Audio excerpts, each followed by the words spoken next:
உங்கள் யாவருக்கும் ஆண்டவராகிய இயேசு கிறிஸ்துவின் இனிய நாமத்தினாலே என் அன்பின் வாழ்த்துக்களை உங்களுக்கு சொல்லிக் கொள்கிறேன். மற்றும் VPF விஷன் 2000 பாஸ்டர்ஸ் ஃபெலோஷிப் இந்த சேனல் மூலமாய் உங்களை சந்திப்பதிலே மிகுந்த மகிழ்ச்சி அடைகிறேன். இந்த நாளிலும் கர்த்தர் எனக்கு தந்த வார்த்தைகளை நான் உங்கள் மத்தியில் வைக்க விரும்புகிறேன். நான் இன்றைக்கு உங்கள் மத்தியில் பேச போடுற வார்த்தை நீங்கள் நிறையா இடங்களில் கேட்டிருக்கலாம். அதை குறித்ததான சத்தியங்கள், அதை குறித்தான செய்திகள் நிறையா இன்றைக்கி யூடியூப்லேயும் வாட்ஸ்அப்லேயும் நிறையா வந்துக்கிட்டு இருக்குது. ஆனாலும் ஆவியானவர் எனக்கு எதை கற்றுக் கொடுத்தாரோ அதை நான் உங்கள் மத்தியில் சொல்ல விரும்புகிறேன். ஸோ ஆவியானவர் நம்மோடு கூட இடைப்படுவாராக. இந்த செய்தியை கேட்குற நீங்கள் யாவரும் உங்கள் மனக்கண்கள் திறக்கப்பட்டவர்களாய் நீங்கள் இன்னும் தேவனோடு நெருங்கி இருப்பீர்கள் என்று நான் விசுவாசமாய் சொல்லுகிறேன். பரிசுத்த ஆவியானவர் உங்களோடு இடைப்படுவாராக. நான் இந்த நாளில் உங்களோடு பேசுகிற தலைப்பு ஜெபம் என்கிற தலைப்பிலே நான் உங்களோட பேச ஆவியானவர் என்னை உந்தினதினாலே எனக்கு ஏவினபடினாலே ஜெபம் என்கிற தலைப்பிலே உங்களோடு நான் பேச விரும்புகிறேன். ஜெபத்தை குறித்து பேசணும்னா ஜெபத்தை குறித்து அநேகர் பேசி கொண்டிருக்கிறாங்க. அநேக சத்தியத்தை நீங்கள் கேட்டிருப்பீங்க. ஜெபம் சொல்லப்போனால் கிறிஸ்துவ வாழ்க்கையிலே ஜெபம் என்பது நமக்கு ஒரு அஸ்திபாரம். ஜெபம் இல்லாமல் கிறிஸ்துவ வாழ்க்கையில் நம்ம வாழவே முடியாது. அதிகாலையும் இரவு நேரங்களிலும் ஜெபிக்கணும். என்ன கேட்டிங்கன்னா உங்களுக்கு நேரம் கிடைக்கிறப்பெல்லாம் நீங்கள் ஜெபம் பண்ணிக்கிட்டே இருக்கணும். ஜெபம் என்பது என்ன அப்படின்னா ஒரே ஒரு வார்த்தை தாங்க, தேவனோடு நான் பேசுகிறேன், அவ்வளோதான். இதுக்கு மேலே பெருசாக சொல்கிறதுக்கு ஒன்றும் இல்லை. நான் எப்பெல்லாம் எனக்கு நேரம் கிடைக்குமோ அப்போல்லாம் நான் தேவனோடு பேசிக்கிட்டே இருக்கலாம். ஸோ உங்களுக்கு எப்பெல்லாம் நேரம் கிடைக்கும் அப்போல்லாம் நீங்கள் தேவனோடு கூட பேசிக்கொண்டே இருக்கணும்.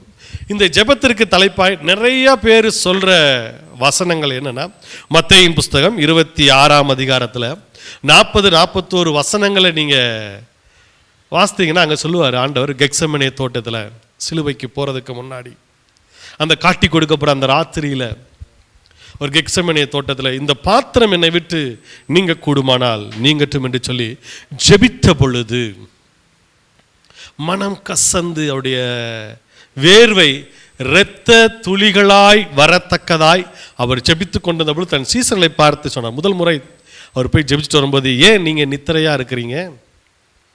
கண் விழிச்சு இருக்கக்கூடாதா? இல்லை 1 மணி நேரமாவது நீங்கள் கூட விழிச்சு ஜெபிக்கக்கூடாதான்னு சொன்னார். ஸோ இந்த வார்த்தைகளை தான் அநேகர் ஜெபத்துக்கு ஆதாரமாய் சொல்லுகிறார்கள். நானும் அதே தான் இன்றைக்கு உங்கள் மத்தியில் சொல்லுகிறேன். அவர் ஆண்டவர் சொல்கிறாரு, நீங்கள் சோதனைக்குட்படாதபடிக்கு 1 மணி நேரமாவது விழித்திருந்து ஜெபிக்கக்கூடாதா என்று சொல்கிறார். உண்மையாகவே நீங்கள் எப்பெல்லாம் தேவனோடு பேசுகிறீங்களோ அப்பெல்லாம் உங்களுக்கு வர்ற சோதனையிலேருந்து நீங்கள் ஜெயிக்க ஆரம்பிக்கிறீங்கன்னு அர்த்தம்.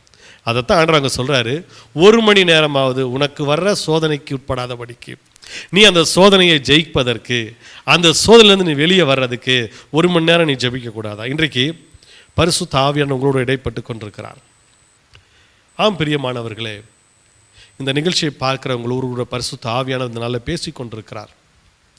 உங்களுக்கு வருகிற சோதனையிலே நீங்கள் ஜெயித்தவர்களாய், இந்த உலகத்தை ஜெயித்தவர்களாய், உங்கள் வாழ்க்கையில் வெற்றியுள்ள ஒரு வாழ்க்கை வாழ்கிறவங்களாய் நீங்கள் இருப்பதற்கு உங்களுக்கு நேரம் கிடைக்கும் பொழுதெல்லாம் நீங்கள் தேவனோடு கூட உறவாடி கொண்டிருங்கள், தேவனோடு பேசி கொண்டிருங்கள். அதுதான் ஜெபம். நான் ஒன்றை சொல்லட்டுங்களா? வேதத்தில் தேவனிடத்தில் ஜெபிப்பதற்கென்று எந்த ஒரு பேட்டர்ன் கிடையாது. ஆண்டவர் நீங்கள் இப்படி தான் ஜெபிக்கணும்னு சொல்லி எந்த ஒரு பேட்டர்னும் நமக்கு சொல்லிக் கொடுக்கல. ஆனால் ஒன்று சொல்லி கொடுத்தாரு, எப்படி ஜெபம் பண்ணணும்னு சீசர்கள் கேட்ட பொழுது, பரமண்டலங்களுக்கு எங்கள் பிதாவே உம்முடைய நாமம் பரிசுத்தப்படுவதாகன்னு சொல்லி அந்த ஜெபத்தை சொல்லி கொடுத்தாரு. ஏன் சொல்லி கொடுத்தாரு? யோவான் தன் சீசர்களுக்கெல்லாம் சொல்லி கொடுத்துருக்காரு, நீங்கள் எங்களுக்கு சொல்லிக் கொடுங்கன்னு கேட்ட பொழுது சொல்லி கொடுத்தார். ஆனால் ஜெபிக்கிறதுக்கு ஒரு பேட்டர்ன் இருக்கான்னா, ஜெபிப்பதற்கு எந்த பேட்டர்னுமே கிடையாது வேதத்தில். ஏன்னா அவர் என் தகப்பன், நான் அவரிடத்துல பேசுகிறதுக்கு அவர் எனக்கு என்ன வைக்கலைங்க, என்கிட்ட வந்து நீ இப்படி நின்று இவ்வளோ தூரத்தில் நின்று கையை கட்டி இப்படி தான் பேசணும் அப்படி தான் பேசணும் ஆண்டவர் சொல்லவே இல்லை. உங்கள் அப்பாட்ட நீங்கள் எப்படிலாம் பேசுவீங்கோ அதை விட அதிகமாய் தேவனிடத்தில் கர்த்தரிடத்தில் நீங்கள் பேசிக்கொண்டே இருக்கலாம். அல்லேலூயா. அதுதான் ஜெபம். ஆனால் ஏன் நமக்கு நீங்கள் நிறைய சபைகளில் நிறைய பேர் நமக்கு இப்படி ஜெபிக்கணும், அப்படியாவது நீ ஜெபம் பண்ண மாட்டையா அப்படிங்கிறதுக்காக கற்றுக் கொடுக்குறாங்க. நீ ஜெபமே பண்ண மாட்டேங்கிற, இந்த பேட்டர்ன்லையாவது இப்படி இந்த கொஞ்ச நேரம் பாட்டு பாடியாவது வேத வசனத்தை வாசித்தாவது உனக்கு குடும்பத்துக்காக, தேசத்துக்காக, உன் வாழ்க்கைக்காக, உன் நண்பர்களுக்காக அப்படியாவது நீ ஜெபிக்க மாட்டியான்னு சொல்லி தான் கற்றுக் கொடுத்துருக்காங்களே தவிர உன்னை ஜெபிக்க வைக்கணுங்கிறதுக்காக, உங்களை ஜெபிக்க வைக்கணுங்கிறதுக்காக இதெல்லாம் சொல்லிக் கொடுக்கப்பட்டிருக்கு. ஆனால் வேதத்தில் அப்படி இருக்கான்னா நான் சொல்லுவேங்க, ஒருவேளை இந்த மாதிரி தான் உங்களால் ஜெபிக்க முடியும்னா தாராளம் ஜெபம் பண்ணுங்க. ஆண்டவர் உங்கள்ட்ட எதையுமே எதிர்பார்க்கல. நீங்கள் அவரோடு பேசுகிறதை மட்டும் எதிர்பார்க்கிறார். நம்முடைய ஜெபம் எப்படிப்பட்டதாக இருக்கணும்? நிறைய நேரங்களில் நம்முடைய ஜெபம் கேட்கப்பட்டு கொண்டிருக்குதா அப்படின்னு நம்முடைய வாழ்க்கையில் நிறைய பேர் கேட்டால், ஐயா ஒரு ஜெப குறிப்புக்காக நான் ரொம்ப நாளாக ஜெபம் பண்ணிட்டு இருக்கிறேன் ஐயா, என் குடும்பத்தில் இப்படி ஒரு காரியம் நடக்கணும், என் வாழ்க்கையில் இப்படி ஒரு காரியம் நடக்கணும், இதுக்காக நான் ரொம்ப நாளாக ஜெபம் பண்ணுறேன், ஆனால் எனக்கு இன்னும் பதில் வரலை, எனக்கு இன்னும் அதுக்குரிய நன்மையை நான் பெற்றுக்கொள்ளலை, தொடர்ந்து ஜெபம் பண்ணிட்டு இருக்கிறேன் அப்படின்னு சொல்லுவோம். ஆனால் அப்படி சொல்லிட்டுன்னு சொல்லுவோம், ஒருவேளை அது தேவ சித்தமாக இல்லாமல் இருக்கலாமையோ, அதனால தான் எனக்கு கிடைக்கலையோ அப்படின்னு சொல்லுவோம். தேவ சித்தம் எதை கிடைக்கும், எதை கிடைக்க நீ விரும்புகிற எல்லாவற்றையும் உனக்கு வாய்க்க பண்ணுவதற்கு தேவன் விருப்பம் உள்ளவராக இருக்கிறார். நீங்கள் கேட்டுக்கொள்வது எதுவோ அது அனைத்தையும் பெற்றுக்கொள்ளுவீர்கள் என்று தான் இயேசு சொல்லியிருக்கிறாரு. நீ கேட்டுக்கொள்வது எதுவோ, என் நாமத்தினால் நீங்கள் எதை கேட்டாலும் அதிலே பிதாவானவரும் நானும் மகிமைப்படும்படி பிதாவானவர் உங்களுக்கு கொடுப்பார் என்று இயேசு கிறிஸ்து சொல்லதை யோவான் சுவிசேஷகன் எழுதி வச்சிருக்கிறார். ஸோ அப்போ நான் என்னெல்லாம் கேட்டால் கிடைக்கும்னா, நீங்கள் எதை கேட்டாலும் கிடைக்கும். ஆனால் என்ன ஒன்றுங்க, விசுவாசத்தோடு கேட்கணும். இன்றைக்கி நிறைய நேரங்களில் நம்முடைய ஜெபிக்கிற ஜெபங்கள் நமக்கு ஏன் கேட்கப்பட மாட்டேங்குது, ஏன் ஆண்டவர் சமூகம் நமக்கு பதில் வரலன்னா, நம்ம அதை விசுவாசத்தோடு கேட்குறோமா? யாக்கோபின் புஸ்தகம் 1ஆம் அதிகாரம் 6வது வசனத்தில் வாசித்தீங்கன்னா, கர்த்தரிடத்தில் கேட்கிறவன் விசுவாசத்தோடு கேட்க கடவான் என்று யாக்கோபு எழுதியிருக்கிறார். 1ஆம் அதிகாரம் 6வது வசனம் 7வது வசனம் நீங்கள் வாசித்து பாருங்கள். தேவனிடத்தில் கேட்கிறவன் விசுவாசத்தோடு, அதை நான் பெற்றுக்கொள்ளுவேங்கிற விசுவாசத்தோடு கேட்டால் பெற்றுக்கொள்ளலாம். ஆனால் இன்னைக்கு நம்ம ஜெபிக்கிறோம், கேட்குறோம், கேட்டதுக்கு பின்னாடி என்ன பிரதர் நல்லா ஜெபம் பண்ணிட்டீங்களா, கிடைச்சிருமா, ஜெபம் பண்ணியிருக்கேன் பிரதர், பார்க்கணும் பிரதர், ஆண்டவர் கொடுத்தா பெற்றுக்கொள்ளணும். அப்போ என்ன ஆயிடுது, அங்கே நம்முடைய விசுவாசம் குறைய ஆரம்பிக்குது. இல்லை, நான் ஆண்டவர்கிட்ட கேட்டேன், ஆண்டவர் எனக்கு கொடுப்பார், நான் என் கர்த்தர்கிட்ட கேட்டிருக்கிறேன், அவர் எனக்கு நிச்சயம் செய்வார், அவர் எனக்கு செய்யாமல் யாருக்கு செய்வார்ங்கிறது விசுவாசம் நமக்குள்ளே வரணுங்க. தாவீது தேவனிடத்தில் எதெல்லாம் கேட்டானோ அதெல்லாம் பெற்றுக்கொண்டான். ஏன்னா அவனுக்கு தெரியும் அவர் யாரை விசுவாசிக்கிறான் என்பது அவனுக்கு தெரியும், என் தேவன் எப்படிப்பட்டவர் என்பது அவனுக்கு தெரியும், என் தேவன் என்னை எப்படி வழி நடத்துறாருங்கிறத அவன் நல்லா அறிஞ்சு வச்சிருந்தான். அதனால தான் அவன் கேட்டதெல்லாம் கர்த்தர் அவன் கொடுத்துட்டே இருந்தார். இன்னைக்கு நம்மளும் தேவனை குறித்த அறிவு இருக்குது, தேவனை குறித்ததான எண்ணங்கள் இருக்குது, ஆனால் விசுவாசத்தோடு கேட்குறோமானா கொஞ்சம் நமக்கு அது ஜெபம் பண்ணிட்டு ஐயா கிடைக்குமாண்ணா பார்க்கலாம், ஐயா கர்த்தர் சித்தமானா கிடைக்கும், ஜெபம் பண்ணியிருக்கிறேன் அப்படி தான் நம்ம சொல்கிறோம். இல்லை, நான் ஜெபம் பண்ணதெல்லாம் எனக்கு தேவன் தருவார், நான் அவர்கிட்ட கேட்டிருக்கிறேன் கொடுப்பார் அப்படிங்கிற எண்ணம் நமக்குள்ளே வரணுங்க. நல்லா கவனிங்க, உங்களுக்கு ஆபிரகாமை குறித்து நான் சொல்ல வேண்டிய அவசியம் இல்லை, ஆபிரகாமை குறித்து நல்லா உங்களுக்கு தெரியும். ஆனால் இங்கே வசனம் அழகாக சொல்லுகிறது. ரோமரின் புஸ்தகம் 4ஆம் அதிகாரத்தில் நீங்கள் வாசித்தீங்கன்னா, ரோமரின் புஸ்தகம் வசனம் நான் உங்களுக்காக நான் வாசிக்கிறேன், நல்லா கவனிங்க. ரோமரின் புஸ்தகத்தில் 4ஆம் அதிகாரத்தில் நான் அந்த வசனத்தை திருப்பிக் கொள்கிறேன். ரோமரின் புஸ்தகம் 4ஆம் அதிகாரம் வசனம் 19 என்ன சொல்லுது பாருங்களேன். இங்கே என்ன அழகா அப்போஸ்தலன் பவுல் அதை விளக்கி எழுதுறாருன்னு பாருங்க. வசனத்தை நான் வாசிக்கிறேன், கவனிங்க. அவன் விசுவாசத்திலே பலவீனமாய் இருக்கவில்லை, அவன் ஏறக்குறைய 100 வயதுள்ளவனாய் இருக்கும்போது தன் சரீரம் செத்து போனதையும் சாராளுடைய கர்ப்பம் செத்து போனதையும் எண்ணாதிருந்தான். அவன் ஆண்டவர்கிட்ட கேட்டுக்கிட்டு இருந்தான், ஆண்டவரே நான் பிள்ளை இல்லாத இருக்கானே, எனக்கு என்ன கிடைக்கும்னு. அப்போ அவர் சொன்னார், உன்னை பெரிய ஜாதி ஆக்குறேன்ப்பா, உன்னை பெரிய ஜாதிகளுக்கு தகப்பனாக்குறேன், உன்னுடைய பிள்ளைகள் மணலத்தனை போல இருப்பாங்க அப்படின்னு ஆண்டவர் வாக்கு கொடுத்தார். அந்த வாக்கை அவன் பிடிச்சு கொண்டான். நாட்கள் போய்கிட்டே இருக்குது, வருஷங்கள் போய்கிட்டே இருக்குது, குழந்தை பிறக்கலை. அவன் நினைச்சா எலியாசர் தான் என் குடும்பத்தில் எனக்கு பின்னாடி அவன் தான் இருப்பான். ஆண்டவர் இல்லை, உனக்கு பிறக்கிற சுதந்திரமான பிள்ளைன்னு ஆண்டவர் சொன்னார். அப்புறம் ஆகார் மூலம் பிறந்த பிள்ளை தான் அவன் நினைச்சிட்டு இருந்தான். இல்லை, ஆண்டவர் இல்லை, உனக்கும் சாராளுக்கும் பிறக்கிற குழந்தைன்னு சொன்னார்.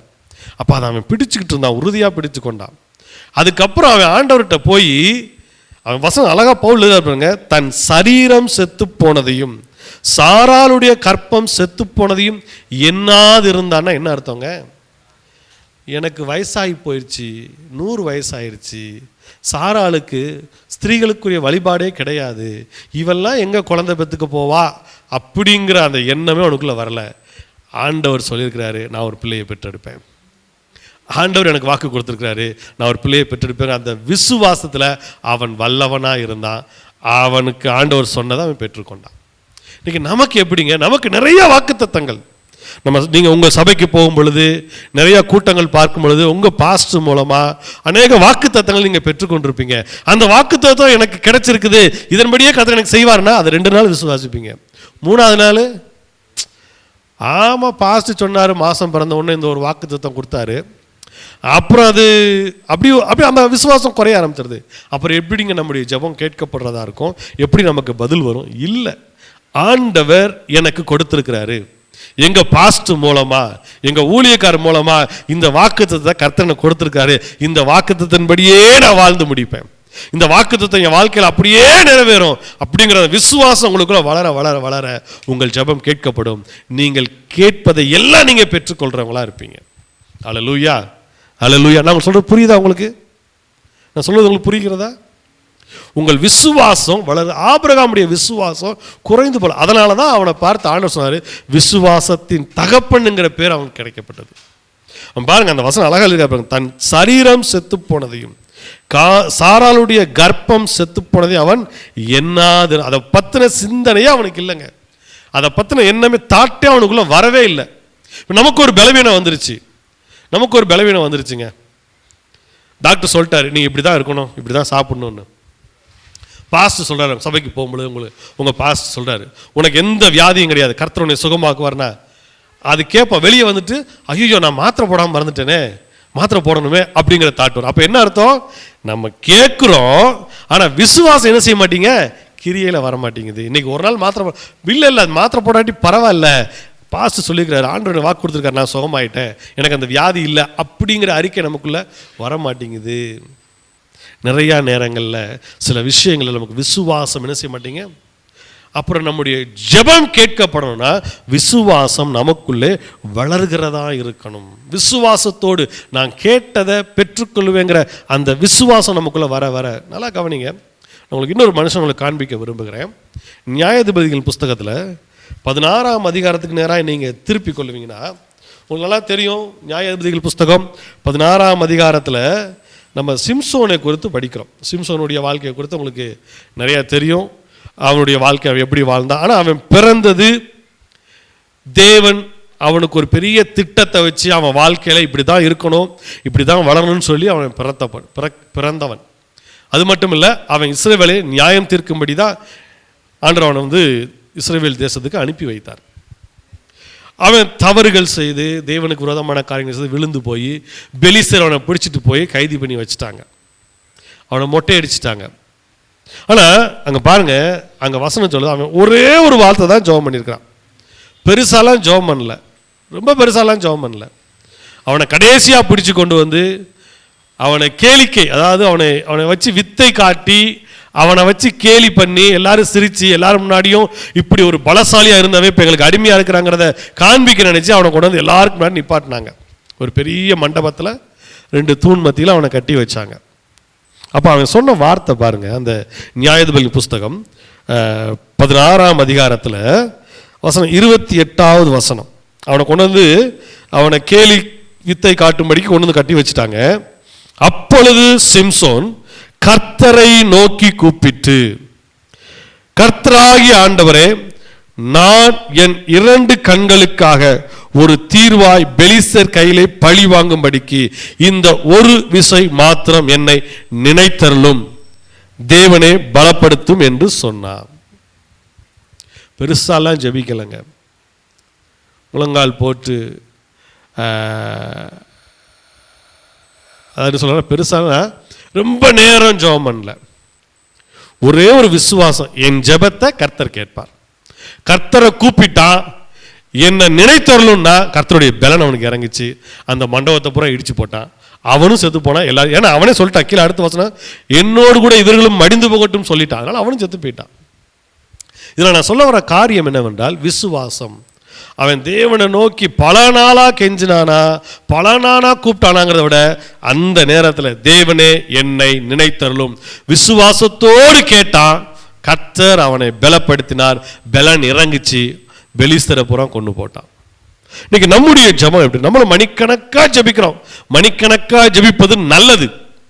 தேவனோடு கூட நீங்கள் உறவாடி கொண்டே இருக்கிறீங்க. மணிக்கணக்கா உறவாடிக்கிட்டே இருக்கணும், அது முக்கியமானதுதான்.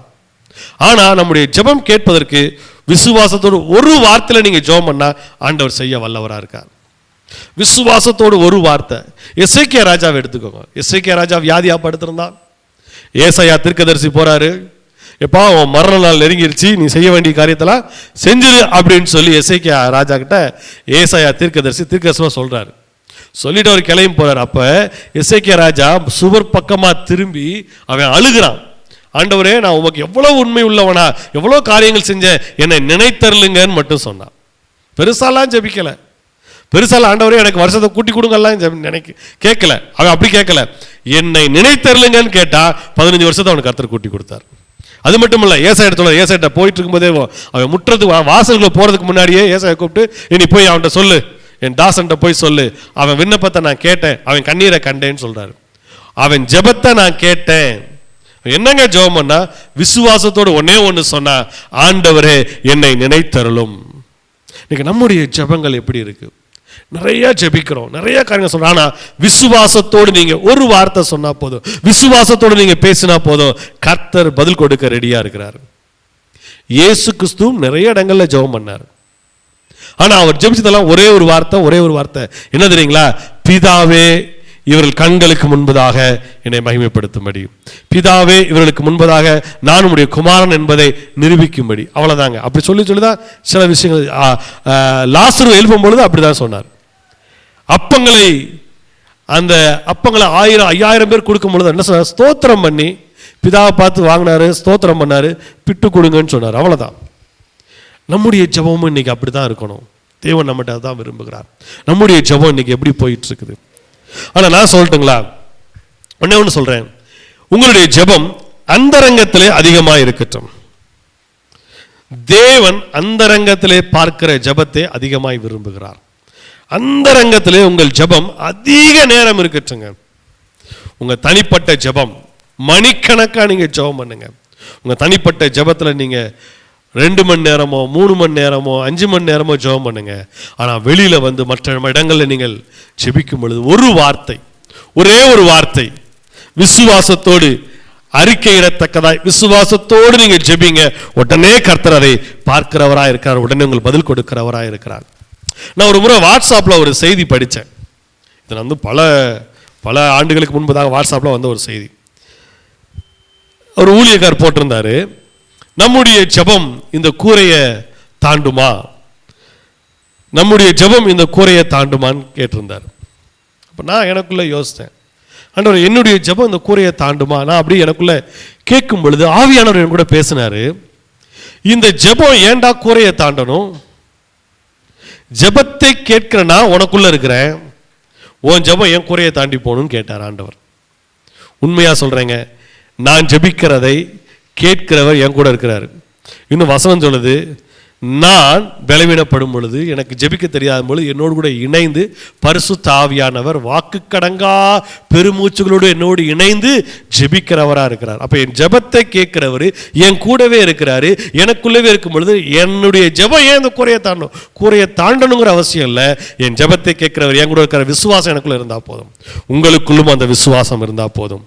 உங்கள் ஜெபத்தை கேட்கிறவர் உங்களுக்குள் இருக்கிறார். உங்கள் ஜெபத்தை கேட்கிற உங்களோடு கூட இருக்கிறார். உங்கள் ஜெபத்தை கேட்டு அற்புதம் செய்கிறவர் உங்களுக்குள் வாசமா இருக்காங்க. அந்த விசுவாசம் இருந்தா போதும், உங்கள் ஜெபத்திற்கு நீங்க பதிலை பெற்றுக் கொள்ள முடியும். ஒரே ஒரு சம்பவத்தை சொல்லி உங்களுக்கு நான் ஜெபிக்க விரும்புகிறேன். அப்போஸ்தலர் புஸ்தகம் 3ஆம் அதிகாரத்தில் அப்போஸ்தலர் பேதுரு அந்த முடவனை நடக்க செய்த சம்பவத்தில் நீங்க வாசித்தீங்கன்னா 3ஆம் அதிகாரத்தில் தேவாலயத்திற்கு யோவானும் பேதுருவும் போறாங்க. அப்படி போகும் பொழுது அந்த வாசல்ல உட்கார்ந்திருந்த நடக்க முடியாத முடவன், சப்பானியா இருக்கிறவன், பிறந்ததுலேருந்து அவன் நடந்ததே கிடையாது. அவன் பேதுரு யோவானை உற்று பார்த்துக்கிட்டு இருக்கிறான். நல்லா கவனிங்க, இவங்க ஆலயத்துக்குள்ள போறதுக்கு முன்னாடி, பிரவேசிப்பதற்கு முன்பு, அவள் பிரவேசிக்கும் பொழுதுன்னு வசனம் சொல்லுது, ஆலயத்துக்குள்ள போகும்பொழுது பார்க்குறாங்க. பார்த்துட்டு பேதுரு அவனை உத்து பார்க்குறாரு. பார்த்துட்டு, எப்பா என்கிட்ட வெள்ளியும் கிடையாது பொண்ணும் கிடையாது. ஆனா என்கிட்ட என்ன இருக்கோ அதை நான் உனக்கு கொடுக்கிறேன், என்னிடத்தில் இருப்பதை நான் உனக்கு கொடுக்கிறேன்னு சொல்லிட்டு இயேசுவின் நாமத்தில் எழுந்து நட என்று சொன்னான்.